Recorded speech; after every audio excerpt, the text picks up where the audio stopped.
छत्ता जो हमें जानकारी मिल रही है उसके हिसाब से जो आखिरी मुहर है वो लग चुका है, क्योंकि फ़ोन जाना शुरू हो चुके हैं। जो दिल्ली से बाहर है उनको बाहर बुलाया जा रहा है और कुछ लोग हमारी इंफॉर्मेशन के अनुसार दिल्ली में इस दोपहर तक लैंड भी कर जाएंगे। उनमें से कुछ नाम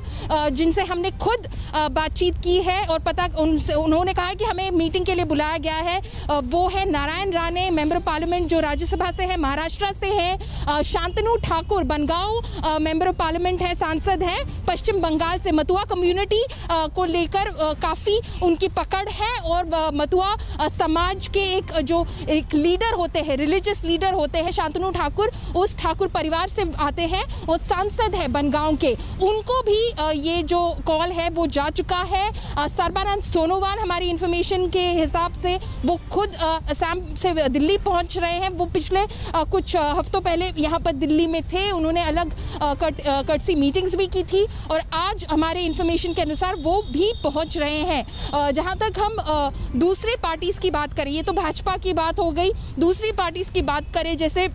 हमें हमारी इंफॉर्मेशन के अनुसार आरसीपी सिंह जो जेडीयू से हैं वो दिल्ली पहुंच चुके हैं आज सुबह ही। जेडीयू का काफ़ी वक्त से उनका नंबर लगना था पर लग नहीं रहा था, उनको कैबिनेट में इंक्लूड करना था, पर जेडीयू काफ़ी बार्गेनिंग कर रही थी, काफ़ी निगोशिएटिंग कर रही थी कि हमें 2 कैबिनेट रैंक चाहिए और 1 MOS चाहिए। इस पर जो सरकार है पीएम मोदी की सरकार वो पूरी तरह से सहमत नहीं थी। तो अब फाइनली क्या सिर्फ आरसीपी सिंह होंगे, क्या ललन सिंह भी होंगे, ये देखना बाकी है। पशुपति पारस जो इस वक्त लीडर है लोक जनशक्ति पार्टी के लोकसभा में, जो अपने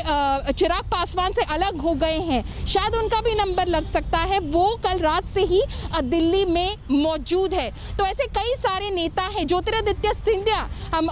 हमें पता चल रहा है कि वो उज्जैन में थे, वहां से दिल्ली पहुंचने वाले हैं बहुत जल्द। ज्योतिरादित्य सिंधिया का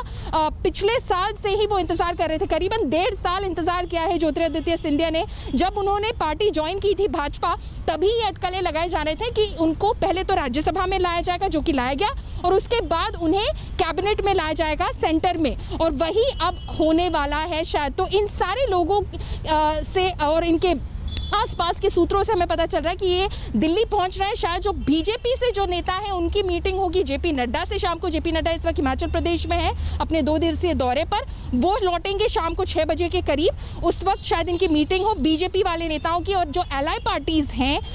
उनकी शायद मीटिंग होम मिनिस्टर से हो सकती है, पर इसकी अभी तक पुष्टि नहीं हुई है। श्वेता, बिल्कुल। रोहित सिंह पटना से और रवीश पाल सिंह भोपाल से हमारे साथ जुड़े हुए हैं। रवीश, अगर हम वहां की बात करें, अभी भी बताया ये जा रहा है कि खैर आखिरी फैसला तो नीतीश कुमार ही करेंगे कि किनका नाम जो है वो आगे जाएगा, लेकिन ये भी बताया जा रहा है कि आरसीपी सिंह के बारे में लगभग तय है, लेकिन संतोष कुशवाहा और ललन सिंह, इनमें से किनका नाम आगे जाएगा, इसको लेकर अभी भी सस्पेंस बरकरार है।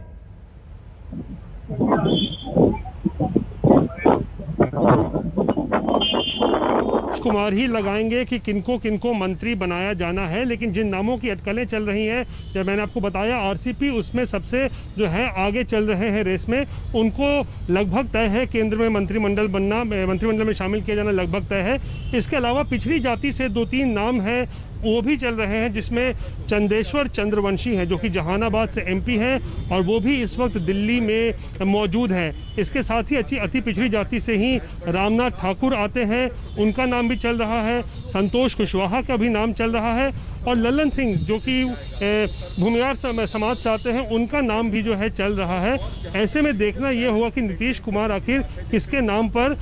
जो है वो मुहर लगाते हैं। लेकिन आरसीपी सिंह, जैसे मैंने बताया, वो पिछले बार ही उनको मंत्री बनाया जाना था, लेकिन वो आरसीपी सिंह और ललन सिंह का जो एक झगड़ा हुआ कि मंत्री कौन बनेगा, उसको लेकर उस समय नीतीश कुमार ने कहा कि कोई उस वक्त मंत्री नहीं बनेगा, और उस समय कैबिनेट में शामिल नहीं हुआ जेडीयू। लेकिन अब जो विस्तार होने वाला है, पहला विस्तार होने वाला है नरेंद्र मोदी सरकार का, इसमें आरसीपी सिंह को मंत्री बनाया जाना लगभग तय माना जा रहा है, और साथ ही पशुपति पारस एलजेपी से मंत्री बनना भी उनका लगभग तय है, और बीजेपी से सुशील मोदी जो कि बिहार में 15 साल उप मुख्यमंत्री भी रहे और केंद्र में अब राज्यसभा के सांसद हैं, तो उनका भी मंत्री बनना लगभग तय है। बिल्कुल, रवीश बने हुए हैं हमारे साथ। रवीश, एक बड़ी खबर मध्य प्रदेश से आई थी, राकेश सिंह के बारे में हम बात कर रहे थे यहाँ पर, लेकिन इसके अलावा ज्योतिरादित्य सिंधिया, ये तो लगभग कंफर्म जो नेम्स हैं, जो नाम हैं वो तो हुए, लेकिन थावरचंद गहलोत उनको कर्नाटक का राज्यपाल बनाए जाने के बाद अब एक बड़ा दलित चेहरा कौन होगा, या फिर वो वहां से अगर प्रतिनिधित्व करे तो वहां मध्य प्रदेश से कौन ऐसा नाम होगा जो कि सामने आएगा और उसे कैबिनेट में जगह मिलेगी, ये अभी वहां पर कम से कम सस्पेंस है। जी बिल्कुल, ये बड़ा सस्पेंस है, क्योंकि अभी तक ये माना जा रहा था कि मध्य प्रदेश से जो नेता फिलहाल केंद्र में मंत्री बने हुए हैं, उसके अतिरिक्त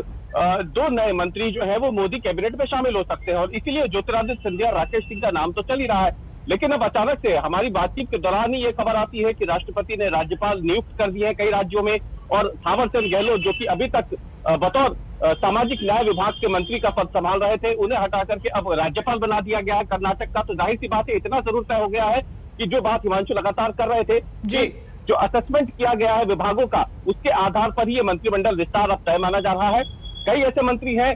जिनके असेसमेंट को देखते हुए उनके विभाग बदले जाएंगे, या फिर उन्हें हटा करके उनकी जगह दूसरा नया मंत्री बनाया जाएगा। कई ऐसे मंत्री हैं जिनके पास एक से ज्यादा विभागों का प्रभाव है, तो उनके विभागों को भी अब हो सकता है अन्य मंत्रियों के बीच दिया जाए। तो इन तमाम अटकलों के बीच अब चर्चा की बात तो है कि आखिरकार लगातार 1.5 सालों से इंतजार कर रहे ज्योतिरादित्य सिंधिया को कौन सा विभाग मिलेगा, क्योंकि कांग्रेस सरकार में रह करके पहले भी वो कई पद संभाल चुके हैं, केंद्रीय मंत्री रह चुके हैं, उनके पास भी अनुभव है बतौर केंद्र में मंत्री रहने का। इसलिए जो उनका 1.5 साल का इंतजार है वो लगभग अब खत्म होने की कगार पर पहुंच गया है। और ये जो राज्यपालों की नियुक्तियां की गई है, उसमें थावरचंद गहलोत का नाम आना ये बता रहा है कि अगले 1-2 दिनों के दौरान मोदी कैबिनेट का विस्तार संभव है, और उसी में ज्योतिरादित्य सिंधिया और राकेश सिंह को शामिल किया जा सकता है। राकेश सिंह का नाम अचानक से निकल के सामने आया है। ज्योतिरादित्य सिंधिया का मंत्री बनना तो लगभग तय माना ही जा रहा था, लेकिन अब बीते 2-3 दिनों से जो खबरें चली, जो अटकलें लगी, उसमें अचानक से राकेश सिंह का नाम आना वाकई चौंकाता जरूर है। लेकिन राकेश सिंह एक बड़े नेता माने जाते हैं, मध्य प्रदेश भारतीय जनता पार्टी के वो अध्यक्ष रह चुके हैं,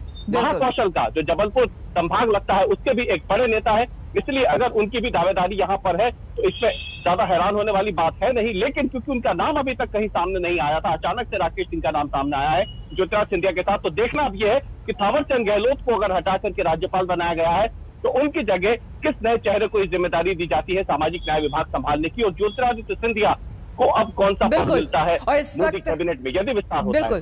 बिल्कुल रवीश, आएंगे आपके पास, और इस वक्त एक